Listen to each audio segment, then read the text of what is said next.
Russell Sullivan stood at the kitchen island, coffee in hand, watching his wife Vanessa prepare breakfast for their 7-year-old daughter, Mia. The morning sunlight filtered through the windows of their suburban Boston home, casting a golden glow over the domestic scene. To anyone looking in, they were the picture of American success. Russell, a former military intelligence specialist turned high-end security consultant. Vanessa, a brilliant biochemist at Helix Innovations, and their precocious daughter who had Russell's striking blue eyes and analytical mind. "Daddy, can we go to the park after school?" Mia asked, her legs swinging beneath the kitchen stool. Russell smiled. "Weather report says sunny all afternoon. I think we can make that happen." Vanessa slid a plate of pancakes toward their daughter. "Just do not forget I have that late meeting tonight, Dr. Phillips wants to review the new protocol before next week's presentation." Russell noticed the slight tension in his wife's shoulders, something he'd been observing more frequently over the past few months. His years in intelligence had trained him to detect micro-expressions, those fleeting tells that betrayed inner thoughts. Lately, Vanessa had been displaying more than a few. "Third late meeting this week," Russell remarked casually. "Phillips must be driving everyone hard for this project. The Phoenix Protocol is going to revolutionize genetic therapy," Vanessa replied without meeting his eyes. "The pressure is intense." Russell nodded, filing away another observation. Vanessa's phone buzzed on the counter. She snatched it up with unusual speed, glanced at the screen, and quickly silenced it. "Work?" he asked. "Always," she said with a tight smile. Russell checked his watch. "I should head out.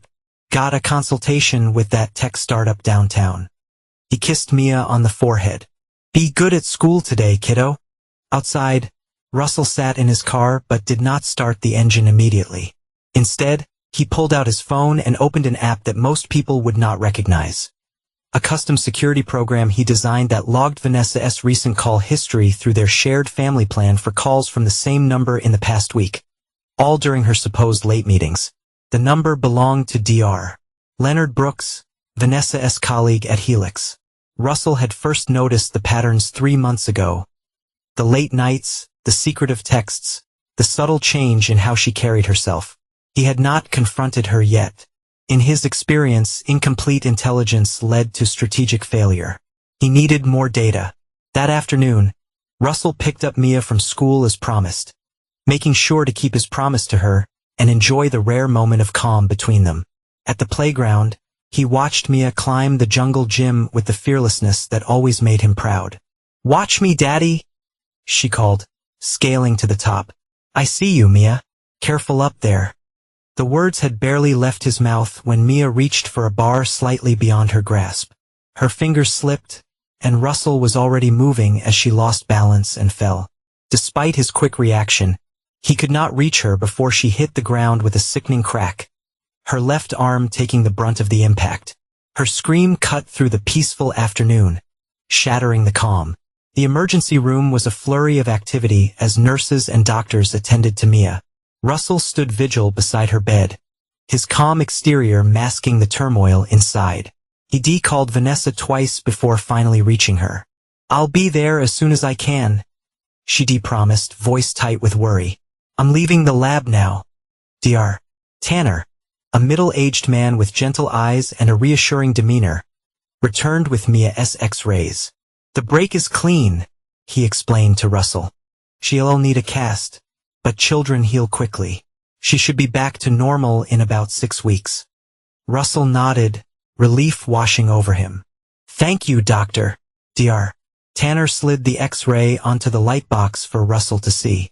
"This is the fracture here," he said, pointing to a clear break in the ulna. Then the doctor's finger moved to another area of the image, and his brow furrowed.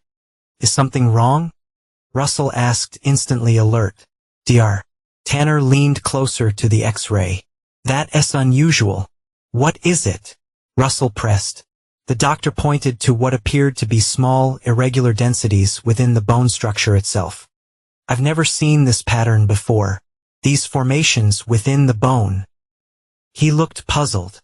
"They almost look like The curtain around Mia's bed pulled back as Vanessa rushed in. "Oh my goodness, Mia." She hurried to their daughter aside, stroking her hair. "Are you okay, baby?" "It hurts, Mommy," Mia whimpered. Russell watched his wife carefully. "The doctor was just showing me something strange on Mia's X-ray." Vanessa's eyes darted to the light box. For a split second, Russell saw it, recognition then fear. "Dr. Tanner cleared his throat. "Mrs. Sullivan, there are some unusual formations in your daughter's bone structure. I'd like to run some additional tests." "Is it serious?" Russell asked, though his attention remained fixed on his wife's reaction. "Probably nothing to worry about, Dr. Tanner said, though his expression suggested otherwise. "But I'd like to consult with a specialist." Russell noticed Vanessa's hands trembling slightly as she clutched her purse. "What kind of specialist?" she asked, her voice strained. "A geneticist, for starters, Dr. Tanner replied. "The formations appear to be, well, the best way I can describe it is that they look like cellular structures that should not be there. Almost as if two different types of bone cells are growing together." Vanessa's face paled. "We'll need to take a small bone marrow sample, Dr. Tanner added gently, preparing them for the next steps. Dr. Tanner continued. "With your permission, of course." Russell placed a hand on Mia's shoulder. "Of course, whatever Mia needs." Dr. Tanner nodded and excused himself to make arrangements. When he was gone, Russell turned to his wife. "You recognize something in that X-ray," he said quietly. "What was it?" Vanessa shook her head. "I do not know what you mean." Russell was about to press further when his phone vibrated. A text from an unknown number. "Is everything okay with Mia?" Vanessa is not answering. Russell's jaw tightened. He showed the message to Vanessa, whose face drained of color. "Who's asking about our daughter, Vanessa?" Before she could answer, Dr. Tanner returned with a specialist, a woman in her 40s with sharp eyes and a no-nonsense demeanor. "Mr. and Mrs. Sullivan, I'm Dr. Abigail West, head of genetics at Boston Memorial," she said, studying the X-ray intently. "We need to run more comprehensive tests immediately." She turned to them with a grave expression. "There is something inside your daughter's bones that, quite frankly, should be impossible." The following days passed in a blur of tests and specialists. Mia, resilient as ever, seemed more annoyed by the hospital staff than frightened by it. Russell maintained his composed facade while methodically gathering information. Dr. West had requested a full genetic workup, samples from both parents for comparison, and had consulted with colleagues across the country. When she finally called them into her office for a private consultation, her expression was troubled. "Please sit down," she said, gesturing to the chairs across from her desk. Russell and Vanessa sat side by side, no longer the united front they once were. The tension between them was palpable. Dr. West pulled up several images on her computer screen. "These are microscopic images of Mia's bone structure." She pointed to what looked like a cellular mosaic. "This is what we call cellular chimerism, where an individual has two distinct genetic signatures, like twins that merged in the womb. Similar but much more complex," Dr. West replied. "Chimerism occurs naturally in rare cases, but Mia's case is..." She hesitated, concern etched on her face. "Unprecedented." She clicked to another screen showing genetic sequences. "We compared Mia's DNA with both of yours.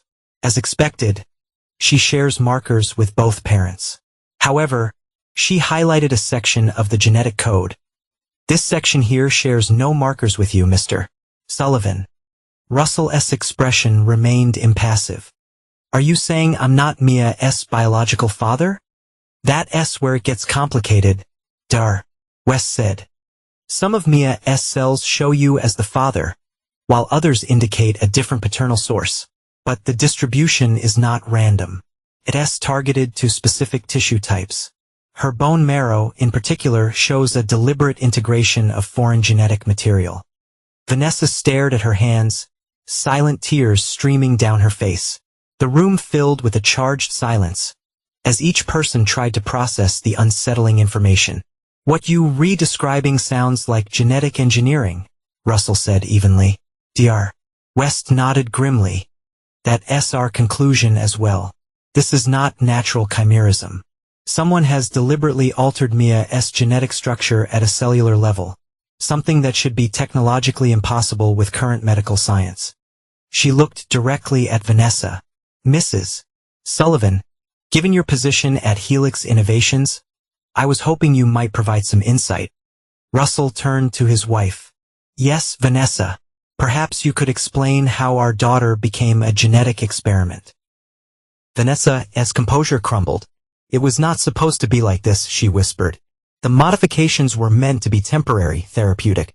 They were never supposed to integrate permanently." The admission hung in the air like a shadow over their marriage. Russell felt a cold anger building inside him, but his voice remained controlled. "Who is he, Vanessa?" She looked up, startled by the question. "The other genetic donor," Russell clarified. "Your colleague, Leon Brooks? The one who has been texting you about our daughter." Dr. West shifted uncomfortably. "I should give you two some privacy." "No," Russell said firmly. "I want a witness to what happens next. My wife is about to explain how and why she allowed someone to experiment on our child." Vanessa took a shuddering breath. "Leon and we've been working on the Phoenix Protocol for years. It's a revolutionary approach to genetic therapy that could cure countless diseases." "And your relationship?" Russell's voice was glacial. "How long has that been going on?" 18 months, she admitted. "But this is not about us. The protocol was not ready for human trials. But when Mia developed those early signs of juvenile arthritis 2 years ago, Russell's mind flashed back to their daughter's mysterious joint pain that had vanished as suddenly as it began. "You used our daughter as a test subject." "We were trying to help her," Vanessa protested. "The protocol worked. Her arthritis is gone. By permanently altering her DNA," Russell stated. "Without my knowledge or consent." Dr. West interjected. "Mrs. Sullivan, you realize what you re-describing violates every ethical guideline in medical research? Not to mention federal law." Vanessa buried her face in her hands. "It was supposed to be temporary. The genetic material was designed to degrade after serving its purpose." "Except it did not," Russell observed coldly. "Instead, it integrated into her bone structure." A chilling thought occurred to him. "Does Helix know about this?" Vanessa's silence was answer enough. Russell stood up straighter. "Dr. West, I'll need copies of all these test results." "Of course," the doctor replied. "But there's something else you should know. The foreign genetic material in Mia's system appears to be spreading. It's slow, but the integration is continuing. We do not know what the long-term effects might be." Russell looked down at his wife, who could not meet his eyes. "Then we need to find someone who does." The weight of their choices pressed in, the future uncertain yet demanding action. In that moment, as he stared at the woman he loved for a decade, Russell Sullivan made a silent vow. Everyone involved in turning his daughter into an experiment would pay, starting with his wife and her lover. And he would be utterly without mercy. Russell sat in his home office, surrounded by 3 monitors displaying different streams of information. It had been 2 weeks since Mia's diagnosis, and he had spent every waking moment gathering intelligence. His security consulting business had been put on hold. His current operation took precedence over everything else. Mia was still in the hospital under Dr. West's care. The genetic changes in her system had begun causing complications, low-grade fevers, fatigue, unexplained pain. The medical team was monitoring her closely, trying to understand what was happening to her body. Vanessa had moved out at Russell's insistence, taking a small apartment nearby to remain close to Mia. Russell had allowed this only because cutting off Vanessa's access to their daughter would have raised suspicions. He needed everyone involved to believe he was simply a distraught father, focused solely on his child's well-being. In reality, Russell Sullivan had reverted to the man he'd been in military intelligence, methodical, relentless, and dangerous. On his center monitor was a comprehensive profile of Dr. Leonard Brooks, 43, a brilliant geneticist with specializations in recombinant DNA technologies, divorced, no children. Brooks had joined Helix Innovations 6 years ago after leaving a prestigious position at MIT under mysterious circumstances. According to the records Russell had obtained through his military contacts, Brooks had been dismissed from a classified DARPA project for ethical concerns regarding testing protocols. The left monitor displayed Helix Innovations' corporate structure, financial records, and, most importantly, their classified research directory that Russell had accessed through backdoor channels he maintained from his intelligence days. The right monitor showed surveillance photos of Brooks and Vanessa together at restaurants, entering his downtown apartment building and in the Helix parking garage. Russell had hired a private investigator to document their affair, but he'd taken over the surveillance himself in recent days. His phone rang. It was Dr. West. Mr. Sullivan, we've completed the latest tests on Mia, she said when he answered. I'd like to discuss the results in person. I'll be there in 30 minutes, Russell replied. Before leaving, he checked one final piece of information. The location tracking on Vanessa's phone showed she was at Helix Innovations, likely with Brooks. Perfect, he muttered to himself. At the hospital, Dr. West looked exhausted. We've identified the mechanism behind the genetic integration, she explained in her office. It's an engineered retrovirus designed to deliver genetic material directly into the cellular DNA. It's unlike anything I've seen before, Dr. West said. Is it harmful? That's the question, is not it? She continued. The integration itself seems targeted to enhance certain cellular functions, improved immune response, accelerated healing, enhanced cellular regeneration. In theory, beneficial changes. But the system is unstable. The viral vectors were clearly designed to self-terminate after delivery, but something's gone wrong. They continuing to replicate and spread. Russell leaned forward. What does that mean for Mia?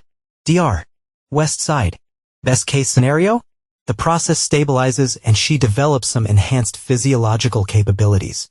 Worst case, systemic organ failure as her own immune system attacks the altered cells. Russell felt cold fury rising within him. What do you need to stop this? The original research would help. If I could see the exact viral design, I might be able to create something to counteract it. But this kind of work is certainly classified. I'll get it for you, Russell promised. Dr. West looked skeptical. Helix would not release proprietary research, especially something as ethically questionable as this. Russell's expression was grim. I did not say anything about asking permission. Later that evening, Russell sat in his parked car outside Leon Brooks' downtown apartment building. His laptop displayed the building's security systems, which he'd already compromised.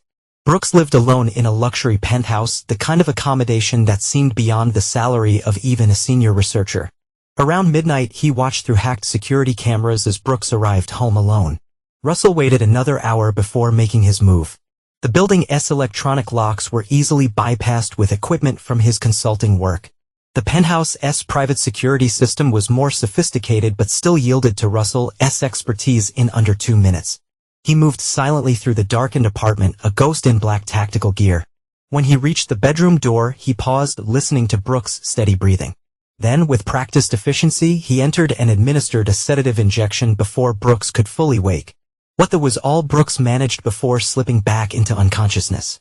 Russell methodically searched the apartment, finding what he needed in a home office hidden behind a bookcase and encrypted external hard drive. He accessed Brooks' computer, bypassed the security, and began copying files. While the download progressed, Russell explored further. In a hidden safe behind an abstract painting, he discovered documents detailing offshore accounts containing millions of dollars. The source of the funds was listed only as Phoenix benefactor. When the file transfer completed, Russell stood over Brooks' unconscious form. It would be so easy to end him now. A simple adjustment to the 4-drip Russell had established to keep him sedated. No one would question a healthy man having a sudden cardiac event. But Russell had other plans. He needed information, and Brooks was the key to unlocking the secrets of the Phoenix Protocol. But that would be too merciful. Death was a release, not a punishment. And Russell was just getting started. Instead, he left behind a small surveillance device hidden in Brooks' bedroom light fixture and another in his home office. Knowledge was power, and Russell intended to know everything before he made his next move. 3 days later, Russell sat beside Mia's hospital bed, reading her favorite story as she drifted to sleep. Her condition had stabilized somewhat, but the dark circles under her eyes and her pale complexion were constant reminders of what had been done to her. Daddy, she murmured sleepily. Yes, sweetheart? When can I go home? Russell stroked her hair gently. Soon, I hope. The doctors are working very hard to make you better. Is Mom coming to visit today? A flash of anger surged through him, but he kept his voice gentle. She has to work, but she'll come tomorrow. In truth, Russell had begun restricting Vanessa's hospital visits, using his growing file of evidence about her involvement in illegal experimentation as leverage. She was allowed to see Mia only when Russell permitted it. A cruel but necessary measure to ensure her cooperation with his investigation. After Mia fell asleep, Russell met with Dr. West in the hospital cafeteria. He slid a flash drive across the table. "Everything I could find on the Phoenix Protocol," he said quietly. "I suggest you review it somewhere private." Dr. West pocketed the drive without comment. "Mia's condition has stabilized for now, but we need a more permanent solution." "There's something else you should know," Russell said. "This was not just experimental treatment for juvenile arthritis. The Phoenix Protocol is a much larger project with military applications." Dr. West's eyebrows shot up. "Military? Enhanced healing, increased strength, improved cognitive function. These are the holy grails of military enhancement programs. The materials I found suggest Helix has a classified contract with a private military contractor called Cerberus Operations. That would explain the level of sophistication," Dr. West mused. "But using a child as a test subject is unforgivable." Russell finished for her. "The question is, how much did Vanessa know about the bigger picture?" To answer that question, Russell had arranged to meet his wife at a quiet coffee shop away from both the hospital and Helix. She arrived looking haggard, the strain of the past weeks evident on her face. "How is she?" Vanessa asked immediately. "Stable," Russell replied coldly. "Dr. West is reviewing the research protocols I obtained." Vanessa's eyes widened. "You broke into Helix's systems?" "I did what was necessary to save our daughter," he countered. "Something you might have considered before turning her into a science experiment." Vanessa looked down at her untouched coffee. "It was not like that. We were trying to help her. By injecting her with experimental retroviruses carrying Brooks' DNA? Russell's voice was razor-sharp despite its low volume. "Was that before or after you started seeing him?" "After," she admitted quietly. "But that's not why I agreed to the procedure. You have to believe me, Russell. Mia's arthritis was worse than we told you. The conventional treatments were not working. She was in constant pain. So you decided to play God with her genetics? Without discussing it with me. Leon assured me it was safe. The vectors were designed to deliver the therapeutic genes and then self-destruct." Russell leaned forward. "And did you know about Cerberus Operations? About the military applications?" Vanessa's expression shifted from guilt to confusion. "What are you talking about?" Russell studied her carefully, looking for signs of deception. Finding none, he continued. "Your colleague has been selling Helix's research to a private military contractor. The Phoenix Protocol is not just about curing diseases. It's about creating enhanced soldiers." The color drained from Vanessa's face. "That's not possible. The protocol is strictly therapeutic." "The offshore accounts suggest otherwise," Russell said, sliding photos of the financial documents across the table. "Your friend has received over $15 million from Cerberus in the past 3 years." Vanessa stared at the evidence, hands shaking. "I did not know," she whispered. "I swear to everything, Russell, I did not know." For the first time, Russell believed her, but it changed nothing. "Ignorance does not absolve you," he said coldly. "You still allowed him to use our daughter as a test subject. What are you going to do?" Vanessa asked, fear evident in her voice. Russell stood, his expression unreadable.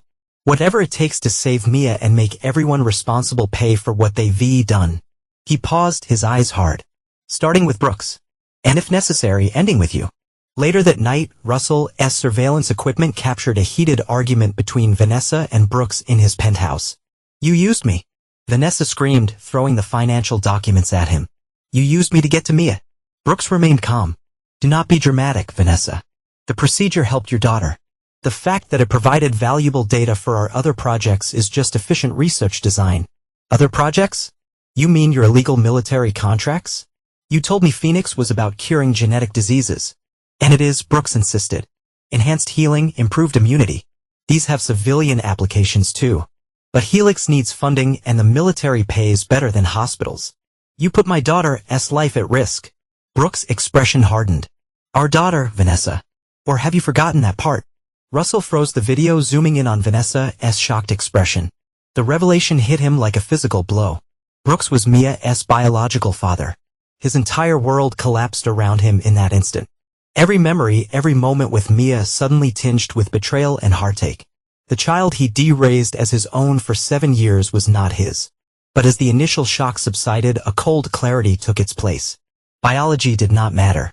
Mia was his daughter in every way that counted. And now he had even more reason to destroy the people who had betrayed him. The next morning, Russell arrived at Dr. West's office to find her looking both excited and disturbed. "The data you provided is extraordinary," she said without preamble. "The Phoenix Protocol is decades ahead of current genetic therapy techniques. But it's also deeply concerning." "How so?" Russell asked. "The viral vectors were designed with multiple safeguards to prevent exactly what's happening to Mia. For those safeguards to fail so completely." She shook her head. "It was not an accident." Russell's expression darkened. "You think someone deliberately modified the treatment to make the changes permanent?" "More than that, Dr. West explained. The version administered to Mia appears specifically designed to integrate the donor's DNA permanently into her cellular structure. It's as if someone wanted to create a genetic legacy that could not be erased." "Brooks," Russell muttered. "He wanted to literally put his mark on her at a genetic level." "There's something else, Dr. West continued. "I found references to a compound called PT27 that should be able to halt the viral replication and stabilize Mia's condition. But it's not included in any of these files." "Where would it be?" "Based on these notes, it exists only at Helix's secure laboratory facility. It's part of the fail-safe protocols for their military trials." Russell stood. "Then that's where I'm going next." Before he could leave, Dr. West grabbed his arm. "Mr. Sullivan, there's something you should know about Mia's genetic profile." Russell steeled himself. "She's not biologically mine." "I already know." Dr. West looked surprised. "Actually, that's not entirely accurate. Mia's original DNA before the Phoenix procedure shows you as her biological father. The foreign DNA was introduced through the treatment, not conception." Relief flooded through Russell, followed immediately by confusion. "But I heard Brooks claim he was her father." "Biologically speaking, he's trying to become her father through this procedure. The foreign DNA is gradually replacing portions of her original genetic code. Specifically, the portions she inherited from you." The implications hit Russell like a sledgehammer. This was not just an experimental treatment gone wrong. This was Brooks trying to erase Russell from Mia's very existence, replacing her genetic father one cell at a time. "The PT27 compound," Russell said, his voice deadly calm. "How quickly can it stop this process?" "According to these notes, it should halt the viral replication immediately. With follow-up treatments, it might even reverse some of the changes, though not all of them." "I'll get it," Russell promised. "Whatever it takes." With resolve hardening inside him, Russell prepared for the most important mission of his life, one where failure was not an option. That evening, Russell met with an old contact from his military days, Dominic Foster, a former Delta Force operator who now worked in private security. "I need to access a secure laboratory," Russell explained in Dom's sparse apartment. Dom raised an eyebrow. "Breaking and entering is not exactly my specialty." "This is not a standard security job," Russell admitted. "The target is Helix Innovation's main research facility. Maximum security, biometric access, armed guards." "Sounds like a suicide mission," Dom commented. "What's so important in there?" "A compound that will save my daughter's life." Dom's expression softened slightly. "The little girl you always talk about?" "Mia," Russell nodded. "All right," Dom sighed. "I'm not saying yes, but let me see what we're dealing with." Russell pulled out blueprints of the Helix facility, security protocols, guard rotations, all obtained through his intelligence contacts and hacking efforts. "Jesus, Russell," Dom muttered as he reviewed the materials. "You've been busy." "I have sources inside Helix," Russell explained. "Vanessa's key card will get us past the first layer of security, but the lab itself requires palm print and retinal scanning." "Your wife is helping you break into her company?" "Not willingly," Russell admitted, "but she'll cooperate if she wants to continue seeing Mia." Dom studied his friend carefully. "This is not just about getting medicine, is it? What's really going on, Russell?" Russell hesitated, then told Dom everything. The affair, the illegal experimentation, Brooks' attempt to genetically replace him as Mia's father. When he finished, Dom let out a low whistle. "Man, when you get betrayed, you really go all in." He paused. "What's your endgame here?" "Because breaking into a secured lab is just the beginning. First, I save Mia," Russell said firmly. "Then I make sure everyone involved in this pays for what they've done. Brooks, Vanessa, Helix, Cerberus operations, all of them. That's a tall order even for someone with your skills." "I do not need to take them all down at once," Russell explained. I just need to engineer the right dominoes to fall in the right sequence. Create a chain reaction they see not stop. Dom nodded slowly. All right, I'm in. When do we move? 3 days, Russell replied. I need to gather a few more critical pieces of information first. The first piece came later that night when Russell's surveillance equipment captured Brooks on a video call with a distinguished-looking man identified only as director. The Sullivan girl's integration is progressing faster than anticipated, Brooks reported. The genetic replacement rate has exceeded our projections by 42%. Excellent, the director replied. And the side effects? Manageable. Some fever or fatigue? Nothing that raises suspicions beyond normal medical concerns. What about the father? Any complications there? Brooks smirked. Sullivan suspects nothing about the broader implications. He believes this was simply a treatment gone wrong. Good, the director said, a hint of menace in his voice as if content that their dangerous plan remained hidden. The director frowned. Dr. Sullivan's continued cooperation is preferred but not essential at this stage. If she becomes a liability, remove her from the equation. Understood, Brooks replied. The second piece fell into place when Russell hacked into Brooks' Helix email account and discovered communications with Cerberus operations detailing Phase 2 of the Phoenix Protocol. The deliberate infection of targeted individuals with the modified retroviruses through their children, creating a genetic beacon network for purposes that remained unclear but ominous. The final piece came from Dr. West, who called Russell with an urgent update. Mia's condition is accelerating, she reported grimly. The foreign DNA integration has reached 38% of her cellular structure. If it crosses 50%, I do not think we can reverse it. How long do we have? Russell asked. At the current rate? 5 days. Maybe less. Russell's timetable had just been moved up. He called Dom immediately. We move tomorrow night, he said without preamble. Mia is running out of time. As he prepared for the operation, Russell thought about how much his life had changed in just a few weeks. He had gone from a successful consultant with a seemingly perfect family to a man on the edge, planning to commit multiple felonies to save the daughter who had been used as a pawn in a game he did not even know was being played. But one thing remained constant, his love for Mia and his determination to protect her, no matter the cost. And his resolve that those who had betrayed them both would face a reckoning unlike anything they could imagine. The Helix Innovations Research Campus was a marvel of modern architecture, glass, and steel gleaming under the moonlight. But tonight, Russell saw it only as a fortress to be breached, a barrier between Mia and her survival. Security patrol passes the east entrance every 12 minutes, Dom murmured over their encrypted comlink. You'll have a 90-second window after I trigger the distraction. Russell checked his watch. Copy that. Standing by. They had forced Vanessa to provide her keycard and detailed information about the laboratory layout. Russell had recorded their conversation for leverage. If anything happens to Mia because you withheld information, he had told her coldly, the FBI will receive evidence of your involvement in illegal human experimentation on a minor. Your career and freedom will be over. Her tear-streaked face had haunted him briefly before he pushed the image aside. Sentiment was a luxury he could no longer afford.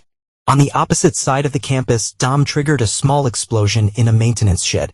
As predicted, the security team responded immediately, drawing attention away from the east entrance. Russell moved swiftly, using Vanessa's keycard to access the building. Inside, he navigated through darkened corridors, avoiding the skeleton night shift staff with practiced ease. His military training had prepared him for operations far more complex than this.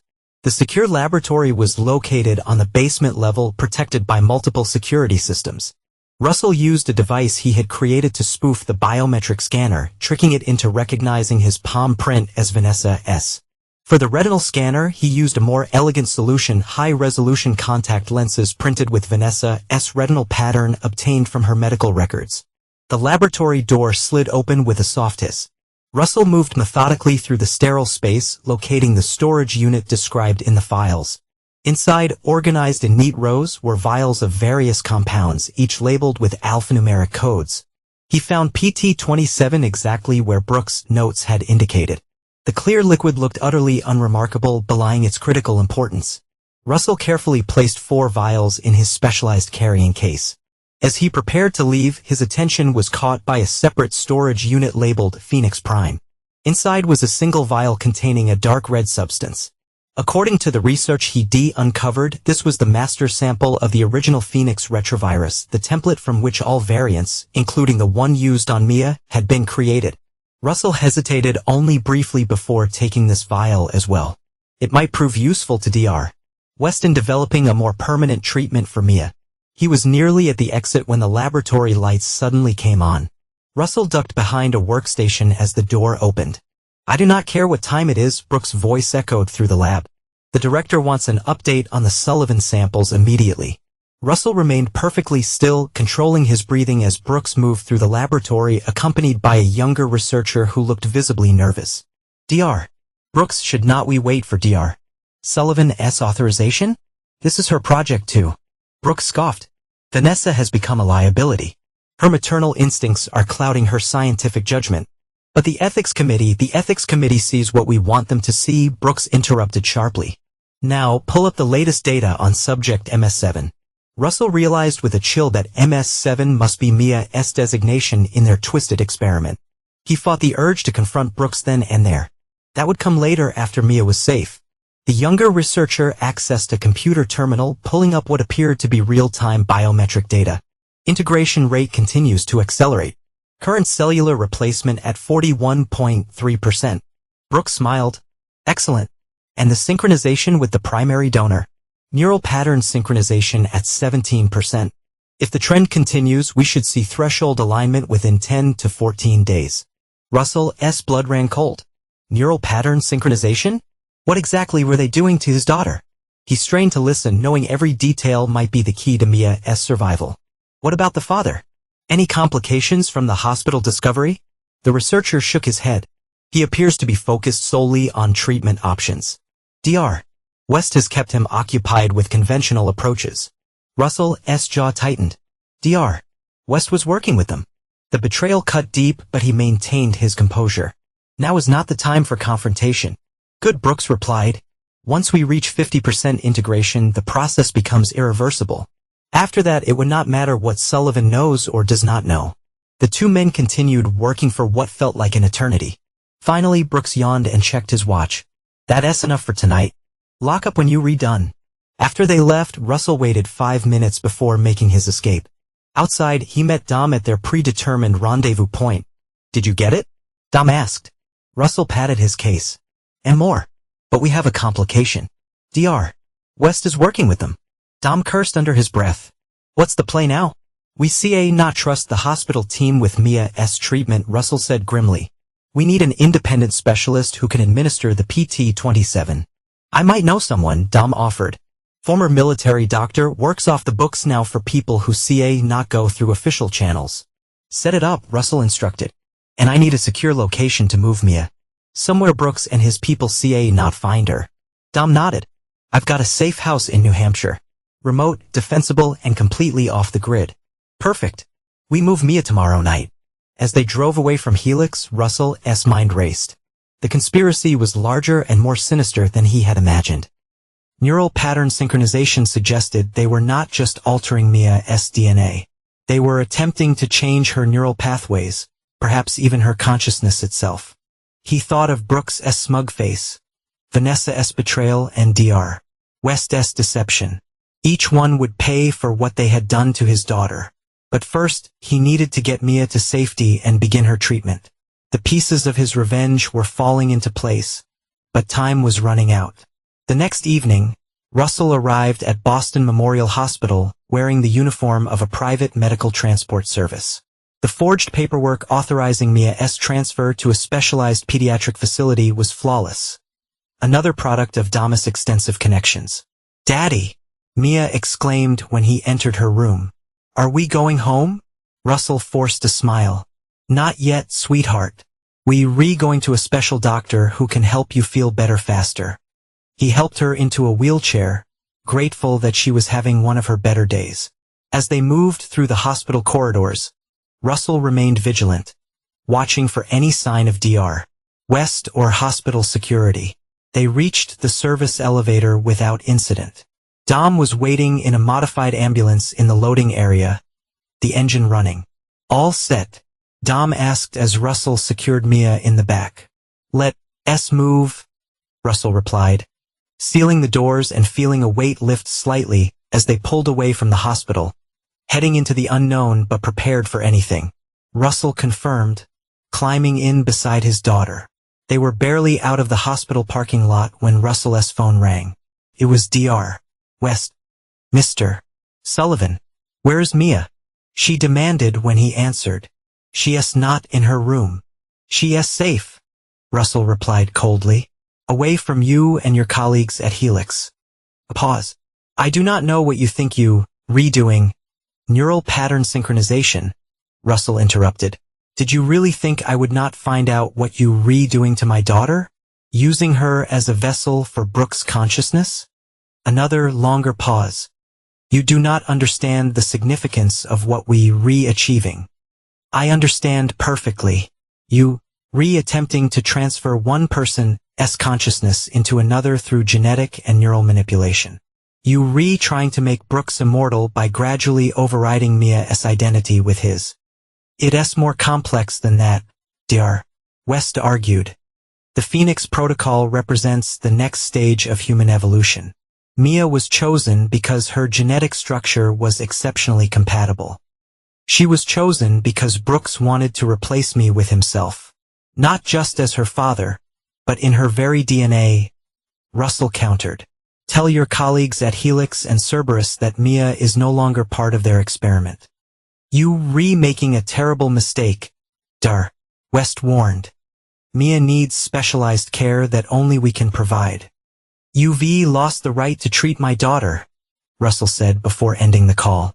3 hours later, they arrived at Dama's safe house, a modernized cabin deep in the New Hampshire woods. The property was surrounded by dense forest with a single access road that could be easily monitored.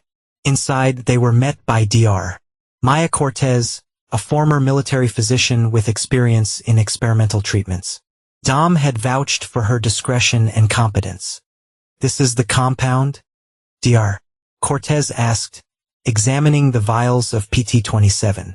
According to the research, it should halt the viral replication immediately, Russell explained, handing her the files he decompiled. Dr. Cortez reviewed the materials with a professional eye. I'll need to run some preliminary tests before administering it, but the science seems sound. She looked at Mia, who had fallen asleep during the journey. How long since the initial treatment? About 2 years, Russell replied. But the integration has accelerated dramatically in recent weeks. That's consistent with what I'm seeing in these notes, Dr. Cortez confirmed. Once the integration reaches a certain threshold, it creates a cascade effect. She looked up at Russell. You realize that even if we stop the process, some of the changes will be permanent. Russell nodded grimly. As long as she remains Mia, her thoughts, her personality, her soul, I can live with that. While Dr. Cortez prepared the treatment, Russell's phone buzzed with an alert from the surveillance system he installed in Brooks' apartment. He stepped outside to view the footage and saw Brooks pacing anxiously, speaking to someone on the phone. The atmosphere was tense, promising new developments that could threaten everything Russell was fighting for.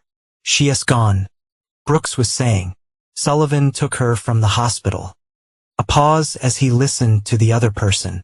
No, we ca not go to the police. How would we explain what we re-monitoring? Another pause. The integration was at 43% this morning. We have maybe 3 days before the window closes. Russell smiled coldly. They were panicking, which meant they would make mistakes. His phone rang. Vanessa. Where is she? His wife demanded, her voice frantic.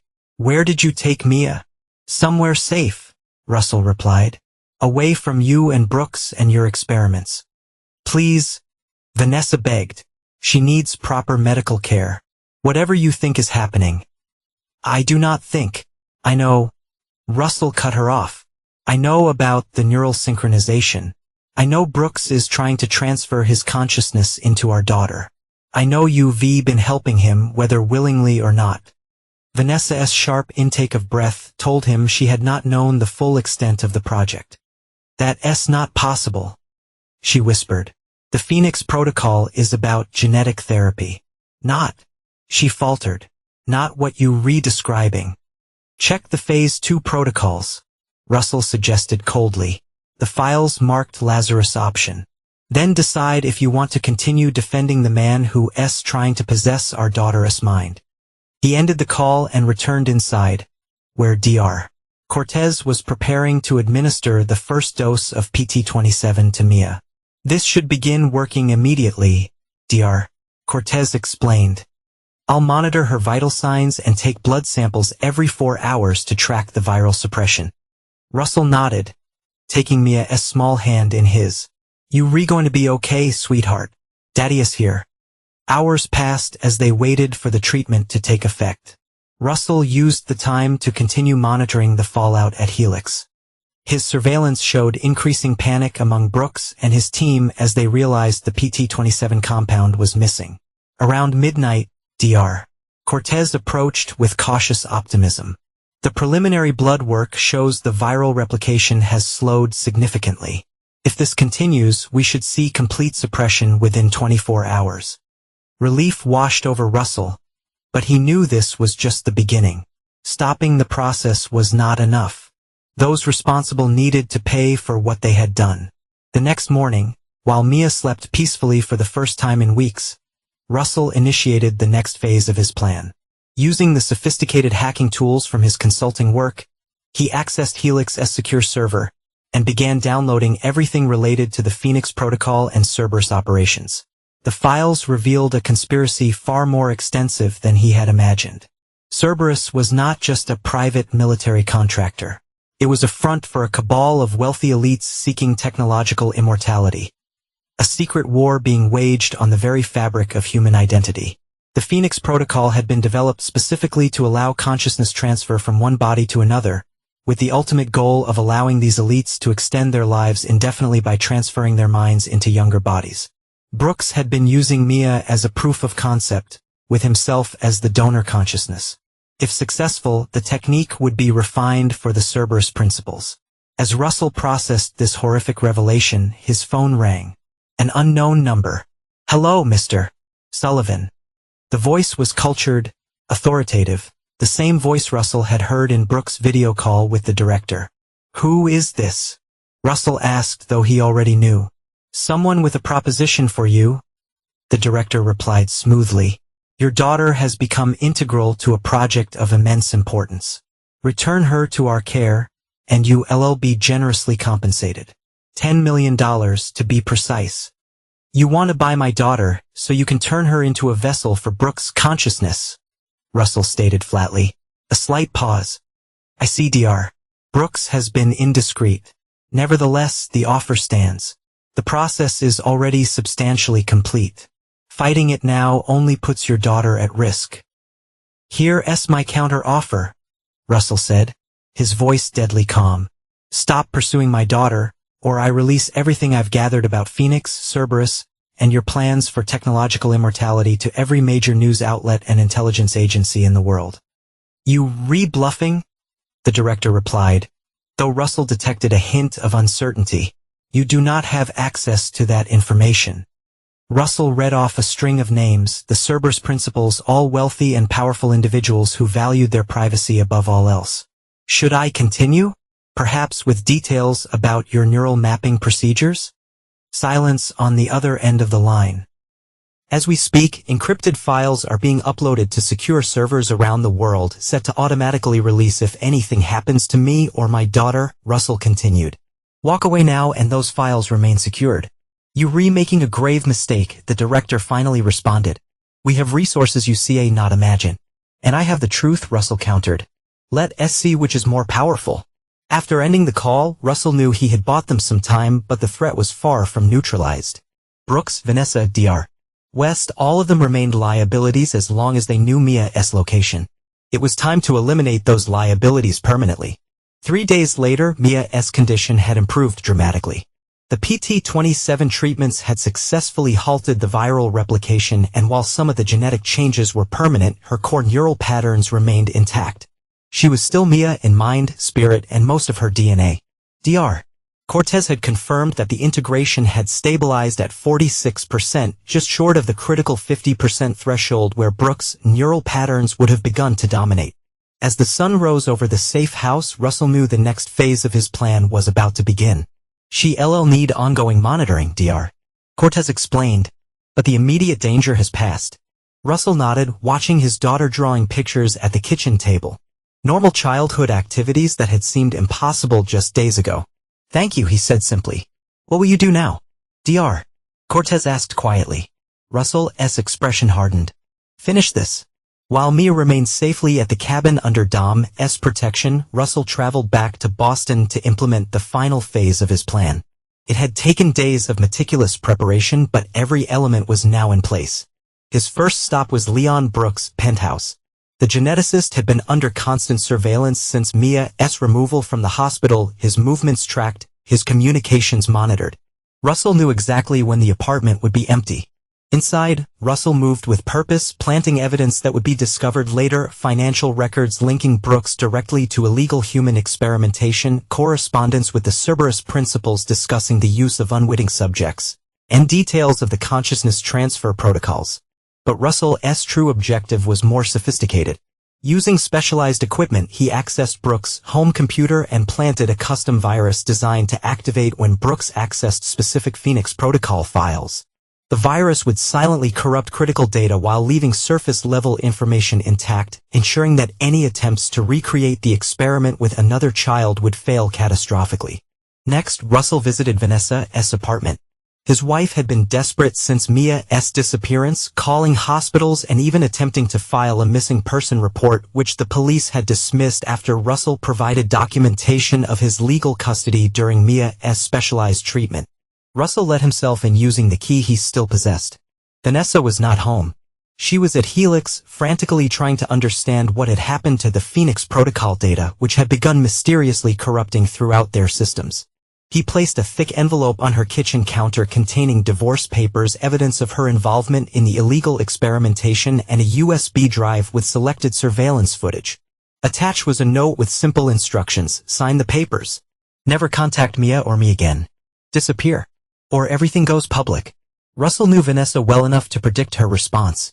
She would choose self-preservation over martyrdom. The career she had sacrificed so much for, including her family, would remain intact, though she would carry the burden of her choices forever. His final destination was the most crucial and the most dangerous. The Cerberus operations headquarters occupied the top floors of a nondescript office building in downtown Boston. Security was formidable, but Russell had spent his career overcoming such obstacles. He donned a disguise, blending in with the evening crowd as he entered the building. The lobby was bustling with activity, providing ample cover as he made his way to the secure elevator. Using a cloned access card, he bypassed the biometric scanner and ascended to the top floor. The Cerberus offices were sleek and modern, filled with state-of-the-art technology and heavily armed guards. Russell moved silently, avoiding detection as he made his way to the main server room. Inside, he quickly set to work, planting additional viruses designed to wipe critical data and leave the organization in chaos. As he finished, he heard footsteps approaching. He slipped into a nearby supply closet, holding his breath as the guards passed by. Once they were gone, he made his way back to the elevator, descending to the lobby and disappearing into the night. Back in his car, Russell felt a sense of satisfaction. The pieces were in place and the dominoes were about to fall. The next phase of his plan was about to begin, and he was ready for whatever came next. Using credentials stolen from Brooks' computer, Russell gained access to the executive floor. The late hour ensured minimal staff presence. He moved silently through darkened corridors until he reached the director's office. The space was immaculate, with minimalist decor, cutting-edge technology, and floor-to-ceiling windows offering a commanding view of the city. Russell went straight to the computer terminal, inserting a specialized drive containing the most devastating cyber weapon in his arsenal. This was not just a virus or malware. It was a digital scorched earth protocol that would systematically destroy every piece of data related to Phoenix while simultaneously transferring evidence of Cerberus illegal activities to encrypted servers controlled by Russell. As the program began its work, Russell heard the office door open behind him. "I expected someone like you would find your way here eventually," the director's cultured voice said. "Though I admit it took you less time than anticipated." Russell turned slowly. The director was older than he had appeared in the video call, perhaps in his 70s, with silver hair and the confident bearing of someone accustomed to power. "You understand what I'm doing?" Russell asked, nodding toward the computer where the program continued its silent destruction. "Erasing our life's work," the director replied with surprising calm. "A setback, to be sure, but not insurmountable." "You're never going to stop, are you?" Russell observed. "Even after what you tried to do to my daughter." The director shrugged elegantly. "Progress requires sacrifice, Mr. Sullivan. Humanity stands on the precipice of its greatest evolutionary leap, true immortality. Your daughter would have been remembered as a pioneer." "She's 7 years old," Russell said, his voice tight with controlled rage. "She deserves a life of her own, not to be hollowed out and used as a vessel for someone else's consciousness." "A matter of perspective," the director replied. "But it seems we've reached an impasse. What now? Do you kill me? Alert the authorities? Neither would stop what we've begun." Russell smiled coldly. "I do not need to do either." He gestured to the computer. "Right now, every piece of the Phoenix Protocol is being systematically erased from your systems. Simultaneously, your personal financial records, including those offshore accounts funding illegal human experimentation, are being transferred to the FBI's Financial Crimes Division." The director's composed facade cracked slightly. "You bluffing?" "Check your phone," Russell suggested. The director pulled out his smartphone, which had begun vibrating with incoming messages. His expression darkened as he read the urgent alerts from his financial team. "This is merely inconvenient," the director said, though his voice lacked its previous confidence. "I have resources, connections, all of which will distance themselves once the evidence is public." Russell interrupted. "You rewrite. It's inconvenient. But it's also the beginning of the end for you and your associates. The FBI will be here soon, and so will the media. Your name, your face, your crimes, all of it will be exposed for the world to see. You will not be able to hide behind your wealth or your connections anymore." The director's eyes narrowed, but Russell could see the fear lurking beneath his calm exterior. "You think you've won, Sullivan. But this is just the first battle. We have plans in place, contingencies. You see, not stop the inevitable." Russell's smile was cold and unyielding. "Maybe not. But I can make sure you never get the chance to try again. And that's enough for me." Your server's principals value their anonymity above all else. Once they realize you can no longer provide the immortality they were promised, they'll abandon you to save themselves. The director's hand moved toward his desk drawer, likely containing a weapon, but Russell was faster. In one fluid motion, he closed the distance between them, restraining the older man with practiced efficiency. "I could kill you now," Russell said softly, his grip firm but not yet lethal. "It would be easy, justified even, but death would be too merciful." He released the director, who stumbled back against his desk. "Instead, you get to live with failure," Russell continued, watching as everything you've built crumbles around you. Your reputation, your fortune, your freedom all gone. And the knowledge that a security consultant you dismissed as inconsequential was the architect of your destruction. The director's eyes burned with hatred, but Russell saw the fear beneath it, the recognition that he had been utterly outmaneuvered. "We'll rebuild," the director said defiantly. "This setback is temporary." "Perhaps," Russell acknowledged. "But not in your lifetime. And if anyone ever approaches my daughter again, I will release the contingency files I've prepared.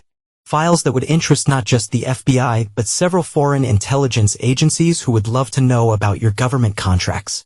Russell checked the computer, confirming the program had completed its work. "Goodbye, Director. I doubt we'll meet again."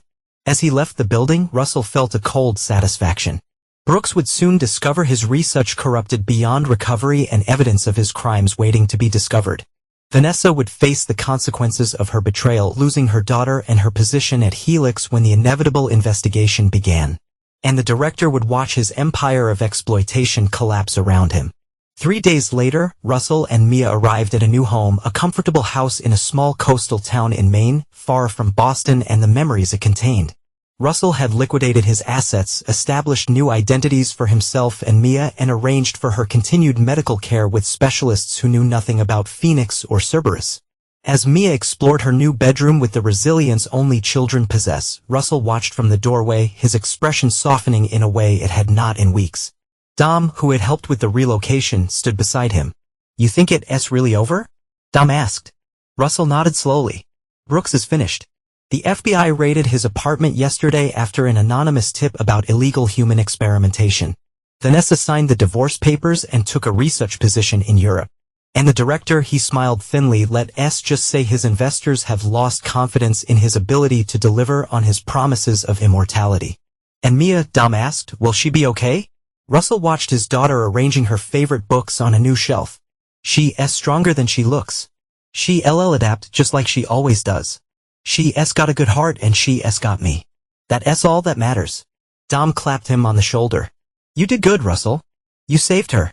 Russell nodded, his gaze never leaving Mia. I did what any father would do. I protected my daughter. And I'll keep doing it no matter what comes next. As the sun set over the quiet town, casting a warm glow through the windows, Russell felt a sense of peace he had not known in months. The battle was over and they had won. Now it was time to heal and move forward together. The genetic changes are permanent but stable. She'll need monitoring, but Dr. Cortez believes she'll live a normal life. What about the other effects? The neural patterns? Suppressed, not eliminated, Russell admitted. There will always be a shadow of Brooks in her DNA, but it's dormant now. Her mind is her own. Dom studied his friend carefully. And you? Are you okay with all of this? The lives you've destroyed, the laws you've broken. Russell's expression hardened again. They tried to take everything from me. My daughter, my family, my very identity as her father. They deserved everything they got. He paused, watching Mia arrange her stuffed animals on her new bed. I'll never forgive them for what they did. Never. And Mia, will you tell her the truth someday? Russell considered this. A version of it when she's old enough to understand. She deserves to know why we left Boston, why her mother is not in our lives anymore. But not everything, Dom guessed. No, Russell agreed quietly. Not everything. As Dom left to return to Boston, Russell joined Mia in her room, helping her organize her collection of seashells on a windowsill overlooking the ocean. Do you like our new house? He asked. Mia nodded enthusiastically. I can hear the waves at night. And you said I can start a new school soon. Once Dr. Cortez says you're ready, Russell confirmed. Maybe in a few weeks. Will Mom visit us here? Mia asked innocently. Russell's expression remained carefully neutral. No, sweetheart. Mom needs to be very far away for her new job. But you and I are going to be just fine together. As Mia returned to arranging her shells, Russell gazed out at the ocean, thinking about the impossible truth that had been revealed in that hospital X-ray. A truth that had destroyed his old life, but ultimately failed to destroy what mattered most, his daughter's future and his love for her. The world had learned a harsh lesson about crossing Russell Sullivan. He was not a man who forgave betrayal. Not a man who showed mercy to those who threatened what was his. Everyone who had conspired against him had paid a devastating price. Their careers, their freedom, their very identities stripped away just as they had attempted to do to Mia. And if anyone ever threatened them again, he would respond with the same ruthless efficiency and absolute commitment. Because while much had changed, one thing remained constant. Russell Sullivan protected what was his, and heaven help anyone who stood in his way.